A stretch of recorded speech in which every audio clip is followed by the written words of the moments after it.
जय राधा दामोदर राधा दामोदर राधे।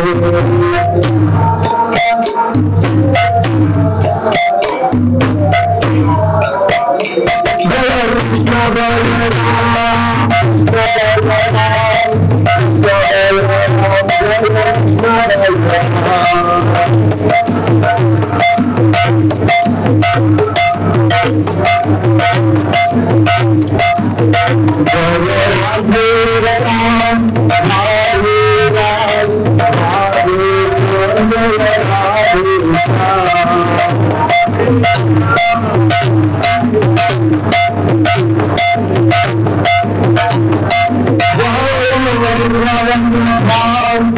जय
हरिनाम संकीर्तनम यज्ञ की जय।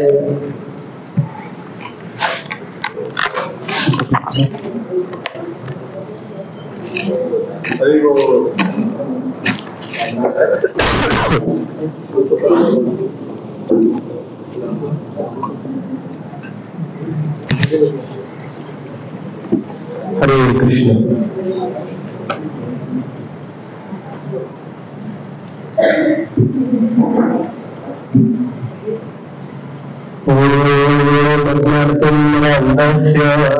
ज्ञानाञ्जनशलाकया चक्षुरुन्मीलितं येन तस्मै श्रीगुरुवे नमः।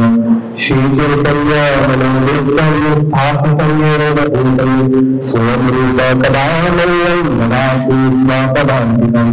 वन्देऽहं श्रीगुरुं श्रीयुतापदकमलं श्रीगुरुं वैष्णवांश्च श्रीरूपं साग्रजातं सगणानुगुणतानुतं सजीवं साद्वैतं सावधूतं परिजनासहितं कृष्णचैतन्यदेवं श्रीराधा कृष्णपादान् सगणानुगुणा श्रीविशाखान्वितांश्च नमो विष्णुपादाय कृष्णपृष्ठाय भूतले श्रीमते भक्तिवेदान्त स्वामिनिति नामिने नमस्ते सरस्वती देवे गौरवाणी प्रचारिणे निर्विशेष शून्यवादीताशापदेशधारिणे वाञ्छाकल्पतरुभ्यश्च कृपा सिन्धुभ्यश्च पतितानां पावनेभ्यो वैष्णवेभ्यो नमः।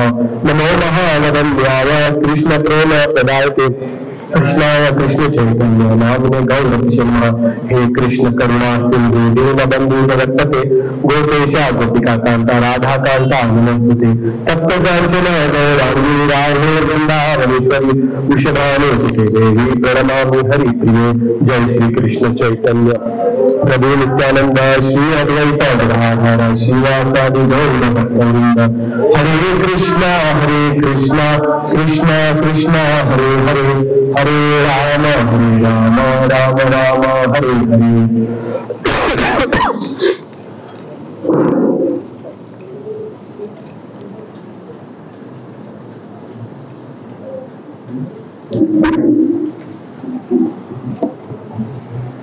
हरे कृष्ण। तो अच्छा लग रहा है यहाँ पर आप सभी के बीच में यहाँ पर एक सत्संग करने का सुअवसर प्राप्त हो रहा है, वो भी कार्तिक महीने में। कार्तिक महीने की महिमा ही बहुत बड़ी है और उसमें भी सत्संग का लाभ तो बहुत बढ़िया। तो हम पिछले हफ्ते, मैं अभी इसी रविवार को आया हूँ, हम लोग पिछले हफ्ते यात्रा पे गए थे। बहुत सारे भक्त जो है कार्तिक में यात्रा जाते हैं, खासकर वृंदावन, मथुरा, जगन्नाथपुरी, मायापुर, बहुत सारे अलग अलग तीर्थ स्थान है। तो कार्तिक महीने में कोशिश करना चाहिए कि जितना ज्यादा हो सके हम ज्यादा भक्ति कर सके, क्योंकि ये महीना जो है भगवान के लिए बहुत ही स्पेशल है। तो इस महीने में जो भी भक्ति करता है उसका फल से बहुत कई गुना ज्यादा प्राप्त होता है। हाँ, तो वैसे तो प्रभुपाद जी कहते थे कि कार्तिक महीने में बहुत भक्ति करनी चाहिए, माला बढ़ाना चाहिए, जप को बढ़ाना चाहिए, और अंत में कहते थे कि भक्तों के लिए हर महीना कार्तिक महीना है। तो वैसे तो भक्तों के लिए हर महीना जो है कार्तिक महीना है, हर दिन जन्माष्टमी है, क्योंकि भक्त जो होता है निरंतर रूप से भगवान के स्मरण में ही होता है, निरंतर रूप से भगवान का स्मरण करता है। तो इस कार्तिक महीने में हमको एक सुअवसर प्राप्त हुआ कि हम वृंदावन धाम की यात्रा कर पाए। और इस बार जो महाराज की, परम पूज्य राधानाथ स्वामी महाराज की जो यात्रा थी वो गोवर्धन पर्वत पे थी। तो और उत्साहित हुए भक्त, 12,000 भक्त आए थे। तो हर साल जो है भक्तों की संख्या बढ़ रही है। इसका जो पूरा क्रेडिट है श्रील प्रभुपाद जी को जाता है, किस प्रकार से उन्होंने पाश्चात्य देश में जाके प्रचार किया। तो इस बार यात्रा में कुछ स्पेशल भक्त आए थे केन्या से, कुछ स्पेशल 20-25 भक्त आए थे। तो उन्होंने पूरा प्रसाद स्पॉन्सर किया था। आप समझ सकते हैं 12,000 लोगों के लिए, भक्तों के लिए प्रसाद। तो वो वहां पर आए थे। तो यहाँ पे मुझे नहीं लगता कोई काशी जय गोकुलानंदन देव जी थे। तो बहुत अच्छा 7 दिन की यात्रा हुई। यहाँ पे कितने लोग वृंदावन गए हैं? बहुत सारे गए। तो बहुत से लोग गोवर्धन परिक्रमा की होगी, ठीक है ना? बहुत बड़ी परिक्रमा होती है। कितना किलोमीटर होती है? 21 किलोमीटर, कहते हैं 14 मील 21। तो 21 किलोमीटर वो करने के लिए मतलब आप सोचो कितना समय लगता होगा। मुझे लगता है 5, 6, 7 घंटे लगते होंगे, है कि नहीं? तो हमने जब किया था हमको 7 घंटे लगा था। तो हम इस बार भी परिक्रमा कर रहे थे। तो हम लोग गोवा से हैं तो थोड़ा तकलीफ होता है, इतना आदत नहीं है इतने धूप में परिक्रमा करने का। तो हम कर रहे थे। तो बहुत सारे ब्रजवासी भी पीछे थे, बहुत सारे पाश्चात्य देश के फॉरेनर्स भी वहां पर परिक्रमा कर रहे थे। तो हमने क्या किया, इस बार ज्यादा तकलीफ नहीं है, इसलिए गोवर्धन की परिक्रमा 2 दिन की। क्योंकि अगर आप जानते हैं गोवर्धन का शेप वो एक शेप में है, और हम बिल्कुल बीच में थे। दाम घाटी जो मंदिर है वहां पर हम रुक रहे थे। तो हमने क्या किया, एक दिन ये परिक्रमा की और दूसरे दिन ये परिक्रमा की। तो पूरा परिक्रमा हमारा 2 दिन में 4-4 घंटे में हो गया। तो जहाँ पे अगर आप जानते हैं प्रॉपर गोवर्धन के बारे में, तो 2 परिक्रमा होती है। एक बड़ी परिक्रमा होती है, एक छोटी परिक्रमा। बड़ी परिक्रमा होती है 12 किलोमीटर की, और छोटी परिक्रमा होती है 9 किलोमीटर। तो जो 12 किलोमीटर की परिक्रमा है उसमें आपको पुचेली का लोटा बाबा, बहुत सारे उद्दलपुर ये सब मिलते हैं।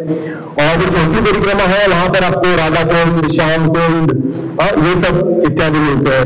मानसी गंगा, अलग अलग सरोवर मिलते हैं। तो हमको सौभाग्य प्राप्त हुआ। तो हम देख रहे थे, हम जा रहे हैं, नहीं हो रहा है, चलने को नहीं हो रहा है, हमारे पैर दर्द हो रहे हैं। और वहां पे बुजुर्ग 7-7 साल के ऊपर के बुजुर्ग जो है, आगे ये लोग भी थे हमारे साथ, राजेश जी, गुरु माता जी। तो हमको सौभाग्य प्राप्त हुआ। तो हम लोग देख रहे थे कि इनमें बहुत इतना उत्साह था परिक्रमा करने के लिए। मतलब शारीरिक रूप से वो इतने बुजुर्ग थे, लेकिन फिर भी उत्साह से वो लोग गोवर्धन परिक्रमा कर रहे थे। हाँ, वो तो छोड़ो, थोड़े तो चल के कर रहे थे। एक तो परिक्रमा होती है जो चल के की जाती है, लेकिन थोड़े लोग दंडवत परिक्रमा करते हैं। मतलब आप सोचिए, एक हाथ में एक पत्थर लेते हैं, दंडवत डालते हैं, जहां कोई वो पत्थर रख देते हैं वहां पे वापस खड़े होकर वापस दंडवत डालते हैं। मतलब आप सोचिए, करने के लिए सालों साल लग जाते हैं, फिर भी परिक्रमा करते हैं। और कुछ लोग तो इतने होते हैं कि वो 108 दंडवत परिक्रमा करते हैं। मतलब एक ही स्थान पर आप 108 बार दंडवत डालोगे। ये करने के लिए पता नहीं, मतलब कहते हैं 20-25 साल से ऊपर ही लगते हैं। तो ये ब्रजवासियों का जो है भाव होता है, ये ब्रजवासियों का भाव है। तो कहते हैं प्रयागराज जो है वो तीर्थों का राजा होता है। तो इतना परंतु जो रघुनाथ स्वामी महाराज जी बता रहे थे कि प्रयागराज क्या है, तीर्थों का राजा है। आप जानते होंगे वहां पे संगम है, तो इसे तीर्थों का राजा कहा जाता है। तो एक बार सारे जो है तीर्थ चले गए प्रयागराज में, वहां पर उनको राजा घोषित करने के लिए। जैसे होता है ना, सारे लोगों को जाना पड़ता है राजा के घर अगर कोई आमंत्रण हो तो एक बार यज्ञ हो रहा था और सारे तीर्थगण चले गए। तो सारे, क्योंकि अगर किसी को राजा बनाना है तो सारे जो नीचे के अधिकारी है उनको ये अपनाना पड़ेगा कि वो राजा है। तो सारे तीर्थ चले गए प्रयागराज में और उनको राजा घोषित किया। कहते हैं सारे तीर्थ तो चले गए लेकिन वृंदावन नहीं गया। तो बाद में अगर एक भी तीर्थ अगर नहीं जाता है तो प्रयागराज को जो है तीर्थ राजा घोषित नहीं किया जा सकता। तो समझ में नहीं आता है। तो आचार्य बताते हैं प्रयागराज सारे तीर्थों का राजा है जो इस भूतल पर है। इस संसार में जितने भी तीर्थ हैं उनका राजा कौन है? प्रयागराज। लेकिन कहते हैं कि वृंदावन इस भूतल का तीर्थ है ही नहीं, क्योंकि वो इस धरती का तीर्थ नहीं है। वो स्वयं कहां से आया है? गोलोक वृंदावन से प्रकाशित हुआ है, इसीलिए इसे बाकी तीर्थों में नहीं गिना जाता। इसीलिए वृंदावन जो है बहुत खास है। तो वर्णन आता है कि कृष्ण भगवान जो है और श्रीमती राधा रानी का वृंदावन में, वृंदावन में संवाद होता है। कृष्ण भगवान कहते हैं श्रीमती राधा रानी से कि मैं आऊंगा द्वापर युग में, इस भूतल पे मैं अवतार लूंगा, तो मैं चाहता हूं कि आप भी ले लो। तो श्रीमती राधा रानी जी बोलती है ठीक है मैं भी लूंगी, लेकिन मेरी ये इच्छा है कि हमारे साथ साथ जो है गोवर्धन, यमुना और अन्य सखा सखी भी इस भूतल पर आए हमारा साथ देने के लिए। तो जैसे ये कहते हैं कृष्ण भगवान बोलते हैं हम लोग अवतार लेने से पहले ही गोवर्धन और यमुना इस धरती पर आ चुके हैं, इस धरती पे वो आ चुके हैं। इसीलिए गोवर्धन इस धरती पे पहले से थे, सतयुग से थे, इनका जन्म यहाँ पर हुआ था और वो हिमालय में रहते थे। कहाँ रहते थे? हिमालय में। तो एक बार वाराणसी से एक जो ब्राह्मण है वो आए, ऋषि मुनि आए, और अगर हिमालय पे थे तो देखने लगे कि इतने सारे पर्वत हैं, लेकिन जैसे ही उनकी दृष्टि जो है गोवर्धन पे पड़ी वो अचंभित रह गए। मतलब इतना सुंदर पर्वत था, इतना सुंदर पर्वत था कि वो देखते ही रह गए। तो बाद में उनको लगा अरे ये पर्वत तो बहुत ही अच्छा है, इसको मैं अपने साथ कहां ले जाता हूं? वाराणसी, जहां पे काशी विश्वनाथ जी है, मैं इसको कहां पे लेके जाऊंगा? वाराणसी लेके जाऊंगा और वहां पे इसको स्थानांतर करूंगा। उसके बाद अलग अलग जो ऋषि मुनि है इसका आनंद ले पाएंगे।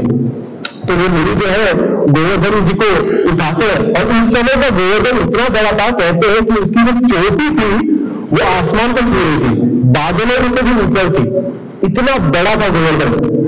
तो ये मुनि जो है उठाते हैं और गोवर्धन आए थे किस लिए? भगवान कृष्ण और श्रीमती राधा रानी की लीलाओं में उनका सहयोग करने के लिए। तो वो तो कहीं पर भी नहीं जाने वाले, लेकिन वो मान गए। और जैसे ही ये मुनि जो है गोवर्धन पर्वत को लेकर जा रहे थे, गोवर्धन बहुत हल्के हो चुके थे, और जैसे ही बाद में लेकर जा रहे थे और वृंदावन से गुजर रहे थे, तो एक ऐसा वक्त आता है भगवान की कुछ योजना होती है कि इस ऋषि मुनि को बहुत जोर से बाथरूम लगता है, बोलते उनको शौच जाना होता है, और एक बार आ गया तो बाद में कुछ कर नहीं सकते। तो गोवर्धन ने हल्के होने से पहले ये एक अट रखी थी कि मैं आपके साथ आऊंगा तो, लेकिन जहां पर भी आप मुझे रख देंगे मैं वहां पे परमानेंट हो जाऊंगा, उसके बाद आप हिला नहीं पाएंगे। लेकिन वेग इतना था कि ये ऋषि मुनि जो है उसको भूल गए और गोवर्धन को वहां पे नीचे रख दिए और वहां पर गए। बाद में नहाकर वापस आते तो देखते हैं कि गोवर्धन बोल रहा है नहीं, अभी मैं यहां से नहीं हिलूंगा। और तब से आज तो गोवर्धन वहीं पर है, वहां पर ही स्थित है। क्यों? कहां पे? वृंदावन के नजदीकी। और बाद में ये जो मुनि है बहुत ही गुस्सा करते हैं, बोलते अरे मैं तुम्हें अपने साथ वाराणसी लेकर जाना चाहता हूँ, बनारस लेकर जाना चाहता हूँ, और तुम मेरे साथ नहीं आओगे? तो बोलते नहीं, क्योंकि मैंने आपसे पहले ही कहा था कि जहां पर आप मुझे रख दोगे मैं वहीं पर परमानेंट हो जाऊंगा। तो मुनि को भी गुस्सा आता है, ये भी एक भगवान की योजना है। कभी कभी ऋषि मुनियों को भी बहुत बार गुस्सा भी आता है, लेकिन ये भी क्या होती है? भगवान की एक योजना होती है।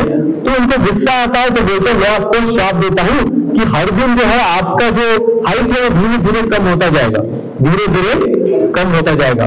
तो गोवर्धन जी और खुश होते हैं, बोलते ये तो बहुत बढ़िया है, क्योंकि तब क्या था, गोवर्धन की चोटी बहुत बड़ी थी, बादलों को छू रही थी। मेरे बहुत अच्छा सत्युग का समय था, बोले वेरी गुड। क्यों? जैसे सत्युग खत्म होगा, त्रेता युग खत्म होगा, द्वापर युग आएगा, तब तक क्या होगा, गोवर्धन का हाइट जो है बहुत नीचे आ जाएगा धीरे धीरे करते करते, और जब नीचे आ जाएगा तो उसको चलने में बहुत आसानी होगी। तो कृष्ण भगवान और श्रीमती राधारमण जी आसानी से सारे गोपगण जो है, गोपियां आसानी से मुझे पार कर पाएंगे। तो इसीलिए गोवर्धन जी जो है बहुत खुश हुए, और तब से आज तक वो वहीं पर स्थित हुए। तो इस प्रकार से गोवर्धन वहां पर आ गए, और बाद में द्वापर युग में कृष्ण भगवान जब आते हैं और श्रीमती राधारानी, उनकी जो समस्त लीलाएं हैं वो कहां पर होती है, गोवर्धन पे होती है। कहते हैं संसार में जो सबसे महत्वपूर्ण तीर्थस्थली कौन सी है, तो उसमें मथुरा वृंदावन का नाम आता है। अगर आप करेंगे मथुरा में भी कौन सी है, तो वृंदावन, वृंदावन में भी कौन सी, तो गोवर्धन। अगर आप पूछेंगे गोवर्धन में भी ऐसा कौन सा तीर्थ है जो बहुत ही ज्यादा महत्वपूर्ण है, तो वो है श्यामकुंड और राधाकुंड। और अगर आप जाएंगे वहां पर परिक्रमा के लिए, तो आप ये अलग अलग स्थान जो है देखेंगे। बहुत सारे जो आचार्य हैं उनका यही मन में उनकी अभिलाषा रही है कि वो जाके श्यामकुंड और राधा कुंड के तट पे जाके वहां पे भजन करें। तो बहुत सारे आचार्यों की वहां पर समाधि है। एक महान संत है जिनका नाम था सूरदास, अगर आप जानते होंगे, सूरदास एक अंधे थे, बहुत ही महान कवि थे लेकिन अंधे थे। तो सूरदास की खासियत ये थी कि वो भगवान के ऊपर कविता लिखते थे। तो वहां पे जो भी विग्रह उनके सामने होते थे ना, दिखता तो नहीं था, लेकिन उसको ऐसे करते करते वो कविताएं लिखते थे। भगवान कितने सुंदर लग रहे हैं आज, कितना अच्छा वेशभूषा धारा किया है आज, कितने अच्छे कपड़े पहने हैं, कैसा श्रृंगार किया है, तो डिस्क्राइब किया करते थे। बहुत सारे लोग लगता है ये तो देख नहीं पा रहा, मतलब क्या दिख रहा है, सही में वो देख पा रहा है क्या भगवान को। तो बाद में एक दिन क्या करते हैं, सारे जो वहां के भक्त हैं वो क्या करते हैं, बोलते एक दिन एक गेम खेलते हैं, बोलते एक दिन भगवान को कपड़े ही नहीं पहनाते हैं, और सूरदास जी को वहां पे लाते हैं और बोलते हैं आज लिखो भगवान ने कैसा वस्त्र पहना है। तो सूरदास जी ऐसे ऐसे कर रहे थे, और मन में उनकी धारणा आई, तो बोले आज तो मेरे प्रभु ने कुछ वस्त्र ही नहीं पहने हैं। तो जैसे उन्होंने कह दिया तो सारे जो है वहां के बाकी भक्त अचंभित रह गए। सूरदास तो महान भक्त है, दुनिया को नहीं देख पाता, लेकिन भगवान को अच्छी तरह से देख रहा है, भगवान को अच्छी तरह से दर्शन कर रहा है। तो जो भक्तों की अभिलाषा होती है, और बाद में बताते हैं कि भगवान बहुत ही सुंदर लग रहे हैं आज, लेकिन आज उन्होंने वस्त्र नहीं पहना है, और ऐसा करते करते वो वहां पे ही समाधि ले लेते हैं। तो उनका भी अगर आप जाएंगे तो समाधि वहां पे आपको मिलेगा, और बहुत सारे समाधियों का दर्शन भी आपको होगा। जो महान महान वैष्णव हैं, आचार्य हैं, उन्होंने वहां पे रह के क्या किया है, वहां पे रह के उन्होंने भजन किया है। तो आप गोवर्धन की परिक्रमा करेंगे तो ऐसा वर्णन आता है कि कृष्ण लीला में एक दिन जो सारे ब्रजवासी हैं वो बोलते हैं हम जाएंगे हम तीर्थ स्थान पे जाएंगे। तो बोले कहाँ जाएंगे, हमको गंगा जाना है। तो एक दिन कृष्ण भगवान देखते हैं, जो छोटे से थे, तो पूछते आप सब लोग कहाँ जा रहे हैं। तो नंद महाराज बोलते हम लोग तीर्थ स्थली जा रहे हैं। तो बोलते कहाँ पर, हम लोग गंगा जा रहे हैं। तो कृष्ण बोलते अरे वृंदावन में तो सारे तीर्थ मौजूद है, इसका जन्म वृंदावन में हुआ है, इसे हम कहीं तीर्थ में जाने की आवश्यकता नहीं है। तो बाद में वो नंद महाराज को बोलते अरे वृंदावन में आप लोग, वृंदावन में जो है सारे तीर्थ है, तो आपको और कहीं जाने की आवश्यकता नहीं है। तो वजह से बोलते हैं सारे हैं लेकिन गंगा नहीं है। हाँ, गंगा बहुत ही महत्वपूर्ण तीर्थ स्थान है। तो बाद में कृष्ण भगवान क्या करते हैं, वहां पे उनको गोवर्धन के तट पे लेके जाते हैं और वहां पे उनको गंगा जी का दर्शन कराते हैं। तो जिसे हम मानसी गंगा कहते हैं, जो स्वयं गंगा है। तो ऐसा वर्णन आता है कि एक बार आप सब लोग जानते हैं कि कृष्ण भगवान की जो सारी लीला है वो किस तट पे हुई, यमुना जी के तट पे हुई। और सारी जो लीला हुई कहां पर हुई, यमुना के तट पर हुई। तो एक बार जो है गंगा देवी थोड़ी उदास हो जाती है कि सारी बहनें हैं, यमुना गंगा मित्र है, तो बोलते आ रहे यमुना आपका क्या भाग्य है, कृष्ण भगवान सारी लीलाएं आपके तट पे कर रहे हैं, हमारा ऐसा भाग्य कहाँ। तो यमुना जी बाद में जाते हैं कृष्ण भगवान के पास और बोलते हैं गंगा चाहती है कि वो भी आपकी लीला में थोड़ा सहयोग करें। तो कृष्ण भगवान बोलते हैं आप टेंशन मत लो, गंगा को बोलो मैं उसको एक समय पे उसको भी यहाँ पर लेकर आऊंगा। तो वहां पे कृष्ण भगवान गंगा को प्रकट कराते हैं। उस जगह का नाम है मानसी गंगा। और अच्छी बात यह है कि मानसी गंगा का भी जो आविर्भाव है वृंदावन में दिवाली के दिन भी हुआ था। उसी दिन में गंगा जी जो है वृंदावन में मानसी गंगा के रूप में प्रकट हुई थी। और गंगा देवी का दर्शन कृष्ण भगवान ने साक्षात सारे ब्रजवासियों को वहां पर कराया। तो सारे जो तीर्थ स्थान है वो कहां पर मौजूद है? वृंदावन में, गोवर्धन में सारे तीर्थ स्थान मौजूद है। ऐसा कहते हैं कि जब ये जो मुनि है वो वहां पे हिमालय से गोवर्धन को वृंदावन में लाते हैं तो वो सतयुग था। सतयुग के बाद आया त्रेता, और त्रेता में कौन आए? प्रभु श्री रामचंद्र जी आए। और लीला चल रही थी कि सीता का अपहरण हो गया था, रावण सीता को लेकर जा चुका था और सारे जो राम है सारे वानरों के साथ अभी राम सेतु बना रहे थे। तो हनुमान जी भी लगे हुए थे, बड़े बड़े बुलडोजर सीता को ला रहे थे, समुद्र में डाल रहे थे। तो बाद में ढूंढ रहे थे सबसे बड़ा कौन सा है। तो बाद में देखते हैं वृंदावन में गोवर्धन है। तो आते हैं और मतलब हनुमान जी आप जानते हैं कितने बलशाली है, बड़े बड़े पहाड़ों में उखाड़ फेंकते हैं। तो गोवर्धन के पास आते हैं और गोवर्धन में उठाने का प्रयास करते हैं और यहाँ पे पहली बार हनुमान जी असफल हो जाते हैं, गोवर्धन को उठाने पाते। ये देख के मतलब हनुमान जी गुस्सा नहीं होते, उनको बहुत आनंद आता है। अरे मुझसे भी शक्तिशाली कोई है, हनुमान जी का शक्ति कितना बड़ा है और उससे भी शक्तिशाली गोवर्धन। तो हनुमान जी धन्यवाद करते हैं, क्योंकि मुझसे भी शक्तिशाली कोई है तो गोवर्धन। तो वहां पे उनको प्रणाम करते हैं और बाद में गोवर्धन जी बोलते क्या हो गया? तो हनुमान जी प्रार्थना करते हुए गोवर्धन जी से बोलते हैं कि मेरे जो प्रभु है श्री रामचंद्र जी वो राम सेतु बना रहे हैं और इसकी में मुझे पत्थरों की आवश्यकता है, आप मुझे दिखिए, मुझे लगा आपको मैं लेकर जाऊंगा। तो जैसे गोवर्धन ने ये सुना कि प्रभु श्री रामचंद्र जी राम सेतु बना रहे हैं, सीता को लेने के लिए गए हैं, तो उनके मन में भक्ति भाव जागता है। तो उनको लगा रहे वही कृष्ण भगवान श्री रामचंद्र जी के रूप में आए, मुझे उनका सहयोग करना चाहिए। तो बाद में ठीक है ऐसा है तो मैं हल्का हो जाऊंगा, आप मुझे उठाओ। तो हनुमान जी उठाने ही वाले हो रहे हैं, आकाश में बोलते हनुमान रुक जाओ, राम सेतु जो है बन चुका है, अभी इसको मत हिलाओ, ये यहाँ पर किसी दिव्य कारण से है, उनको अभी मत हिलाओ। तो जैसे हनुमान जी आकाशवाणी सुनते बोलते गोवर्धन जी अभी क्या हो गया, राम सेतु बन गया, आपको कहाँ पे रखे गए? तो अभी बात तो जैसे ही गोवर्धन जी सुनते हैं उनके मन में थोड़ा बुरा लगता है उन्हें, अरे मैं भगवान की सेवा में नहीं लग पाया। तो हनुमान जी भी देखते हैं कि बहुत उनको बुरा लगा, लेकिन हनुमान जी चले जाते हैं और प्रभु श्री रामचंद्र जी वहां पर सेतु बनाते हैं। और सेतु बनाने के बाद हनुमान जी जो गोवर्धन का भाव है वो रामचंद्र जी को प्रकट करते हैं, बोलते हैं गोवर्धन एक बहुत ही सुंदर पर्वत था, उसका उनके मन में इच्छा थी कि वो इस राम सेतु में आपके सहयोग में कुछ लग सके। तो राम ने स्मरण किया गोवर्धन का और बोले गोवर्धन को यहाँ पर आने की कोई आवश्यकता नहीं होगी। गोवर्धन को जाते हैं बता दो कि मैं जब कृष्ण भगवान के रूप में आऊंगा तो मेरी जो सारी लीलाएं है वो उन्हीं के तट पर होगी, वहीं पर होगी। इसीलिए गोवर्धन को वहां पर आने की कोई आवश्यकता नहीं। इसीलिए बाद में भगवान जी बहुत सारी उनकी जो समस्त लीलाएं हैं बाल लीलाएं वो कहां पर हुई? गोवर्धन के तट पर हुई। तो बाद में अगर आप गोवर्धन की परिक्रमा करेंगे तो वहां बहुत सारे तीर्थ स्थल आपको मिलेंगे। तो जब जब कृष्ण भगवान का मंदिर होता है वहां पर महादेव जी उपस्थित होते हैं, हाँ, रखवाले के तौर पर। तो गोवर्धन में वहां पर है चक्रेश्वर महादेव, आप लोग जानते होंगे। तो चक्रेश्वर महादेव वहां पे मौजूद है। तो ऐसा वर्णन आता है कि जब आप लोगों को पता होगा गोवर्धन लीला के बारे में, कृष्ण भगवान ने 7 दिन 7 रात तक गोवर्धन को उठाया था। क्यों? इंद्र के अहंकार को नष्ट करने के लिए। इंद्र 7 दिन और 7 रात वर्षा कर रहे थे, बहुत ही भारी वर्षा।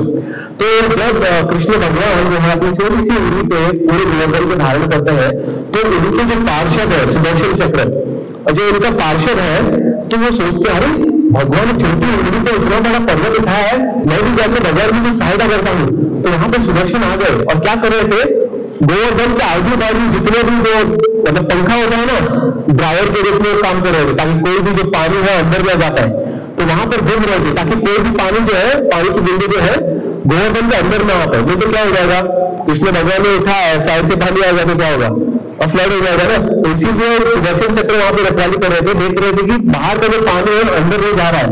तो बाद में ऐसा करते करते 7 दिन और 7 रात बीत गए, और बाद में जब कृष्ण ने गोवर्धन को रख दिया, सुदर्शन चक्र जी आते हैं और कृष्ण भगवान को प्रणाम करते हैं, बोलते हैं मैं तो हमेशा आपके साथ रहता हूँ, लेकिन ये जो 7 दिन और 7 रात मैंने बिताए हैं ब्रजवासियों के साथ और आपके साथ, मतलब इसकी तुलना कुछ भी नहीं है।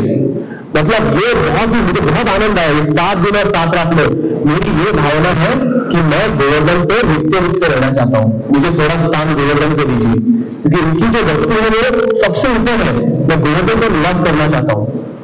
तो बाद में कृष्ण भगवान बोलते हैं ठीक है, वहां पे गोवर्धन में सुदर्शन चक्र को एक स्थान देते हैं, इसका नाम होता है चक्र तीर्थ, उसका नाम होता है चक्र तीर्थ।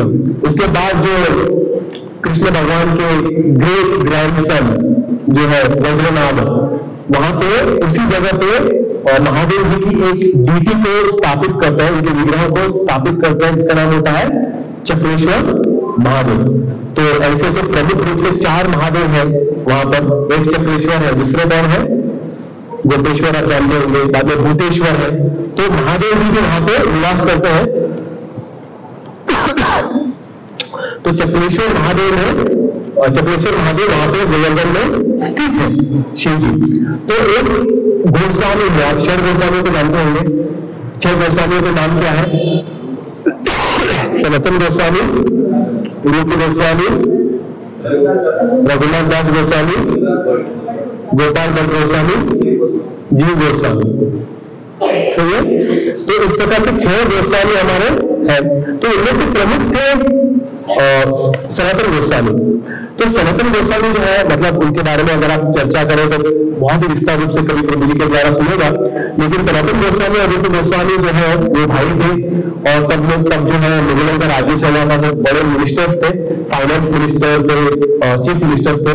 तो वो अपना सब कुछ छोड़ के वृंदावन आ जाते हैं और वहां पे भजन करते हैं और गोवर्धन के तट पे वो रुकते हैं। तो सनातन गोस्वामी जो है वो आते हैं यहाँ पर चक्रेश्वर महादेव, और चक्रेश्वर महादेव में आते हैं। ऐसा कहा जाता है कि उनको सपना आता है कि सपने में उनको कोई भागवतम दे रहा है, और जब बाकी कोई देखते कि भागवत नहीं था तो बहुत रोते हैं। तो बाद में कोई उनको आके वहां पे भागवतम देता है। तो वो भागवत में जो हमेशा भ्रमण करते रहते थे, तो वो भागवत में एक दिन चक्रेश्वर महादेव आते हैं, चक्रेश्वर। तो वहां पे जो आते हैं तो वहां पे भगवान के बारे में लिखते हैं, भगवान की लीलाओं के बारे में स्मरण करते हैं, दिन भर भजन करते हैं। तो इस प्रकार से उनकी दिनचर्या होती है, कभी सोते नहीं थे, दिन भर भगवान का भजन कीर्तन और उनके बारे में विस्तार रूप से लिखते थे। इसीलिए आज हमारे पास कितने सारे ग्रंथ हैं मौजूद है। तो इस स्थान पे चक्रेश्वर महादेव में बड़े बड़े खतरनाक, क्या बोलते उसको, मॉस्किटो थे, मतलब इतने बड़े बड़े थे कि आपके खून से सोता था। सनातन गोस्वामी जी का जीवन ऐसा रहा है कि उन्होंने कभी अपने शारीरिक व्यवस्था के बारे में कभी चिंता नहीं की, अपने शरीर के बारे में उन्होंने कभी चिंता नहीं की। वो हमेशा इसी में रहते थे कि मैं भगवान का भजन किस तरह से कर सकता हूँ। तो बाद में उन्होंने सोचा, तो मुझे कोई आपत्ति नहीं है कि बड़े बड़े मच्छर जो है जो मुझे काट रहे हैं, लेकिन इससे क्या हो रहा है, मैं ज्यादा लिख नहीं पा रहा हूँ, मेरा भजन में थोड़ा प्रॉब्लम आ रहा है, इसीलिए मैं यहाँ से जाता हूँ। तो अगले में जो जाने वाले थे तो वहां पे चक्रेश्वर महादेव जी को बुरा लगा, बोले इतने बड़े गोस्वामी है, सनातन गोस्वामी यहाँ पर आए हैं और इन मच्छरों के कारण इन्हें जाना पड़ रहा है। तो उन्हें बुरा लगा, बोले मच्छरों के देवताओं को बुलाओ। तो शिव जी गए उसके पास, जो भी मच्छरों का देवता है, और तो उनके पास गए, बोले सनातन गोस्वामी यहाँ पर जब तक रहेंगे, यहाँ पर एक भी मच्छर मुझे नहीं चाहिए, यह आपका जिम्मेदारी है, एक भी मच्छर नहीं चाहिए। और गए बाद में, और शिव जी ने बाद में एक ब्राह्मण का रूप धारण किया, और सनातन गोस्वामी भी जाने वाले थे, बोले प्रभु एक दिन और रुक जाओ, अगर कहा विराट हुआ किसी मच्छर ने आपको काटा, पहले आप चले जाना, मैं कुछ नहीं करूंगा। तो सनातन गोस्वामी ठीक है। तो सनातन गोस्वामी उस दिन रुके और उस रात को कोई मच्छर नहीं आया। उस रात को कहते हैं उस रात से आज की रात तक वहां भी कोई मच्छर नहीं है। आप थोड़ा बाहर जाओगे आपको मच्छर मिलेंगे, मैं सुना है, बस मैंने कभी एक्सपीरियंस नहीं किया, लेकिन कहते हैं कि वहां पर कोई मच्छर नहीं होते आज तक, कोई नहीं। थोड़ा बाहर जाओगे आपको मच्छर काटेंगे, लेकिन वहां पर कोई मच्छर आपको नहीं काटेगा। तो इस प्रकार से भगवान की जो है बहुत सारी लीलाएं होती है। तो आप सब लोग जानते होंगे वो लीला के बारे में, तो सभी लोग जानते हैं। तो यहाँ पे कृष्ण भगवान दिवाली के दिन, दिवाली के दिन क्या हो रहा था, मैया यशोदा जो है माखन बना रही थी। कहते हैं कृष्ण भगवान के पास 9 लाख गाय थी। कितनी? 9 लाख गाय। मतलब इतनी गायों की संख्या मुझे भी नहीं लगता मैंने कभी देखी होगी, 9 लाख गाय। और हर एक गाय को कृष्ण भगवान नाम से बुलाते थे, मतलब इतना उनमें प्रगाढ़ प्रेम था। वो 9 लाख गायों में से जो सबसे अच्छा दूध देती थी वो 108 गाय यशोदा मैया ने गिन के रखी थी। 108 गाय, और 108 गायों में से भी सबसे अच्छा जो दूध निकाला था वो एक गाय के दूध से यशोदा मैया जो है कृष्ण भगवान के लिए माखन बना रही थी। और जो एक गाय थी वो इतनी स्पेशल थी कि कहते हैं कि उसे देवगंधा, जो पद्मगंधा ग्रास है, घास है, वो खिलाती थी यशोदा मैया, ताकि जो उसका दूध निकले तो उसके दूध से भी पद्मों का गंध निकलता था। मतलब ऐसा दूध था। कौन सा? गोवा डेयरी का नहीं, कौन सा दूध था? पद्मगंधा दूध था। आजकल क्या है, पूरा दूध मतलब पूरा मिलावट है, और तो कहते हैं कि दूध पीना मतलब आज पाप है। दूध को पीना भी नहीं चाहिए, क्योंकि गायों की इतनी दुर्दशा होती है। तो तब ऐसा नहीं था। तब कहते थे कि आजकल हम होली खेलते हैं, तब कहते थे कि ये होली खेलते थे। आज हम पिचकारी लाते हैं ना, क्या उसमें क्या होता है, केमिकल का थोड़ा पाउडर रहता है, पानी रहता है, पिचकारी। वैसे वृंदावन में दूध से होली खेली जाती थी। मतलब आप सोचो, दूध से, माखन की टोकरियां भर के वहां पे शुद्ध माखन होता था। लेकिन आजकल ऐसा नहीं होता था। तो ये वृंदावन का ऐश्वर्य था तब। जो पद्मगंधा नामक दूध देती थी, और इसी दूध से जो है कृष्ण भगवान के लिए माखन बनाती थी। और दिवाली के दिन आपको पता है कि यशोदा मैया माखन बना रही थी। तब जो है कृष्ण भगवान जाग जाते हैं। कृष्ण भगवान जब जाग जाते हैं तो बाद में यशोदा मैया उन्हें दूध पिलाती है। तो दूध पिलाते हैं तो उन्होंने दूध रखा था ऑलरेडी स्टोर पर। पद्मगंधा जो दूध है उबाल गई थी, तो दूध ऊपर आता है तो कृष्ण भगवान को साइड में हटा के वो चले जाते हैं। कहां पर? उस दूध को बंद करने के लिए। तो कृष्ण भगवान को थोड़ा बुरा लगता है, बोलते मुझसे ज्यादा इंपॉर्टेंट जो दूध है, इससे थोड़ा गुस्से में हो जाते हैं, और अंदर जाकर जो सारे मटके होते माखन के वो तोड़ डालते हैं। और जब तोड़ डालते हैं, यशोदा मैया देखती है कहां चला गया कृष्ण, मेरा कहां चला गया। तो देखते हैं कि अंदर कृष्ण बलराम जो है माखन खा रहे, सिर्फ माखन नहीं खा रहे, सारे मटकियों को तोड़ रहे हैं और वो बंदरों को भी खिला रहे हैं। जो वृंदावन में गए हैं उनको पता होगा कि वृंदावन के बंदर क्या है। तो बहुत बड़े गुंडे हैं वृंदावन के, गुंडे गैंगस्टर। तो सही सब लोग आपको बोलेंगे, जो भी रिक्शा वाला है, बोलते परिक्रमा जा रहे हो, कुछ ऐसा पहन के मत जाना, चश्मा उल्टा लेना। थोड़ा सा भी भनक लग गया तो गया। बाद में कुछ लोग स्कूटी देखिए उतारते हैं, तो लेकिन वहां के बंदर बड़े डेंजरस है। तो कृष्ण भगवान क्या कर रहे थे, सब लोगों को माखन खिला रहे थे। तो आचार्य बताते हैं ये बंदर कौन है? ये बंदर कोई साधारण व्यक्ति नहीं है। तो कहते हैं प्रभु श्री रामचंद्र जी जब सीता मैया को लाने गए थे तो किसकी सेवा लेकर गए थे? वानरों की। मतलब अतुल्य सेना की, सारे वानरों ने मदद किया। किसका? प्रभु श्री रामचंद्र जी का। अपने जीवन को दांव पे लगा दिया। कितने सारे वानर मर गए, उन्होंने अपने जीवन की चिंता न की। किसके लिए? प्रभु श्री रामचंद्र जी के लिए। और जब प्रभु श्री रामचंद्र जी सीता मैया को लेकर आए तो सारे वानरों का धन्यवाद किया और उनको इतना ही बोला कि आप लोगों ने इतनी मदद की है, लेकिन बदले में मैं आपको कुछ भी नहीं दे पा रहा हूं। मैं आपको बदले में कुछ भी नहीं दे सकता हूं, लेकिन जब मैं कृष्ण भगवान के रूप में आऊंगा तब आप लोग रहना, मैं आपको भरपेट खिलाऊंगा। तो ये वही वानर थे जो आए थे, जिनको कृष्ण भगवान अपने हाथों से माखन खिला रहे थे। तो ये आदान प्रदान होता है ना भगवान और भक्तों का। तो ये सारे थे अलग अलग वानर। ये कौन थे? रामायण के वानर थे सारे, जो वहां पर आ रहे थे और कृष्ण भगवान के हाथों से माखन खा रहे थे। तो वैसे तो वृंदावन जो है उसकी तुलना किसी से नहीं होती। एक बार ऐसा वर्णन आता है कि मुक्ति देवी कौन है? जो दूसरों को मुक्ति प्रदान करती है। तो एक दिन मुक्ति देवी भगवान से पूछती है, भगवान कृष्ण से पूछती है, मुक्ति देवी पूछी भगवान से कि हे प्रभु मेरी मुक्ति बताए। तो भगवान बोलते हैं कि व्रत की धूल जो करके लगी तो मुक्ति भी मुक्त हो जाए। मतलब ये व्रज की महिमा है, व्रज की जो धूल है उसकी महिमा है। एक दिन जो है आप जानते हैं कि कृष्ण पहले तो वृंदावन में थे, उसके बाद वो द्वारका चले जाते हैं, वहां पर द्वारकाधीश बनते हैं और वहां पर भी उनके बहुत सारे भक्त होते हैं। उनमें से एक भक्त जो बहुत ही उनके नजदीक था, जो बहुत ही उत्तम भक्त था द्वारका में, वो थे उद्धव जी। आप लोग जानते होंगे। तो उद्धव हमेशा कृष्ण के साथ ही रहते थे और बहुत बड़े ज्ञानी थे, बहुत बड़े पंडित थे। तो एक दिन थोड़ा मतलब कृष्ण भगवान उद्धव जी को बोलते हैं, उद्धव जी को भी लग रहा था उनको बहुत बड़ा ज्ञान है, वो सबसे बड़े भक्त है। तो एक दिन कृष्ण बोलते हैं उद्धव जी आप थोड़ा वृंदावन में जाके आओ, आप थोड़ा टहल के आओ, वहां पर जो सारे जो भक्त है ब्रजवासी है वो मेरे विरह में रो रहे हैं, आप थोड़ा उनको सांत्वना देकर आओ। तो उद्धव जी जाते हैं, मैं सामान दूंगा उन्हें, ऐसा कहकर जाते हैं और जैसे ही जाते हैं वृंदावन में प्रवेश करते हैं तो बहुत बड़ा ज्ञान देने लगते हैं। तो वहां पर एक बेटी जो है ध्यान कर रही थी। तो उद्धव जी को लगता है ध्यान किस लिए हम करते हैं? ताकि हम भगवान की ओर ज्यादा आकर्षित हो चुके हैं, ज्यादा आकर्षण हो, भगवान की ओर ध्यान करते हैं।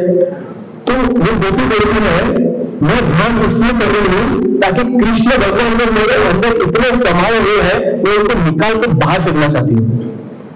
तो इसलिए मैं ध्यान कर रही हूँ। मतलब ध्यान इसलिए हो रहा है ताकि कृष्ण को अंदर से निकाल, मतलब ये उनका भाव है।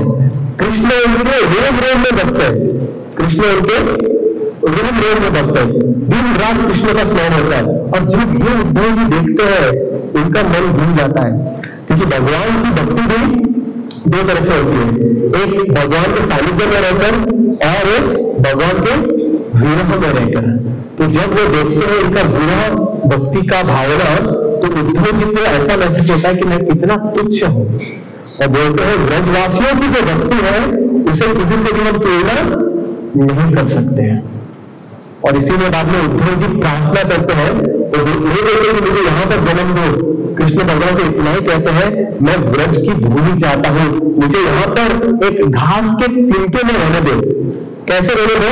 मुझे एक घास का तिनका बना दो। इसलिए आप जब गोवर्धन की परिक्रमा करेंगे तो वहां पर आपको उद्धव कुंड मिलेगा और उसके बाजू में बहुत सारे घास होंगे। कहते हैं आज भी कि उद्धव जी वहां पर दर्शन देते हैं, क्योंकि उस घास में उद्धव जी है। मतलब इतना बड़ा जो भक्त है द्वारका में, वो ब्रज में आकर कौन बनता है? एक घास का तिनका।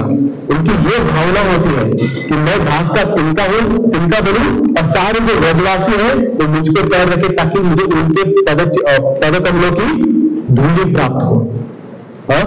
तो कहते हैं कि वैकुंठ का सारा ऐश्वर्य आप एक तोला होता है ना, तुला होता है, तो एक तुले में आप क्या करो? वैकुंठ का जो सारा ऐश्वर्य डाल दो और दूसरे तुले में जो है व्रज की थोड़ी धूल डालो। तो कहते हैं व्रज की धूल भारी हो जाती है और वैकुंठ की सारा ऐश्वर्य को उठा देती है। तो ये वृंदावन की महिमा है। कहते हैं लक्ष्मी जी जो भगवान की नित्य पार्षद है, उसे भी वृंदावन में आने के लिए सालों साल तपस्या करनी पड़ती है। इसीलिए ये जो तीन है बहुत ही महान है। अगर हमें जितनी बार मौका मिले इस जीवन में, हमें वहां पर जाना चाहिए, वहां पर भ्रमण करना चाहिए और भक्ति करनी चाहिए। इससे क्या होता है? हमारा जो आकर्षण है भगवान कृष्ण के प्रति बहुत ज्यादा और हो जाता है। तो इसीलिए हमको ये थोड़ा सा सौभाग्य प्राप्त हुआ कि हम वहां पर जाए, वहां पे भ्रमण करें, वहां पे भजन करें, कीर्तन करें, वहां पे सत्संग करें। तो कभी मौका मिला तो एक और बार हम जाने का वहां पे प्रयास करेंगे।